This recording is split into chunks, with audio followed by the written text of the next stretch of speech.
time tested, has been shown to be the right way. As a hitter, or a fielder, you're going to learn the right way to make plays, to charge the ball, to throw it on the run, etc.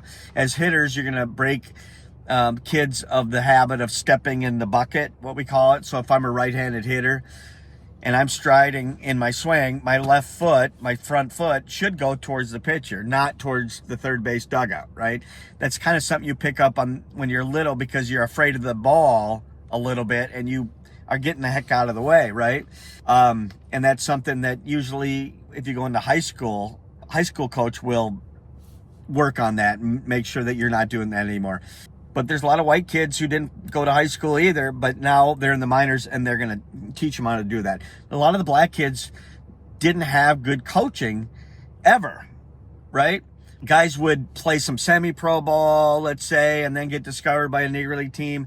And really in the Negro Leagues, if you were signed and you performed, they left you alone for a couple reasons. Number one, during the season, you absolutely didn't have time to work on instruction, right? You're playing 12 games a week, whatever, on the bus constantly. You're not going to have time to go out on the field every day and say, this is the way we're going to do it, and we're going to go over it every day until you do it right. They didn't have time to do that, generally. But if you're making the plays, let's say that you're setting your feet every time you throw the ball as a shortstop instead of learning how to throw on the run, but you're making all the plays and you're hitting 300, they'll probably leave you alone, right?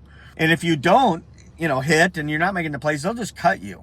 They don't have the resources to work with you and invest in time and money into you.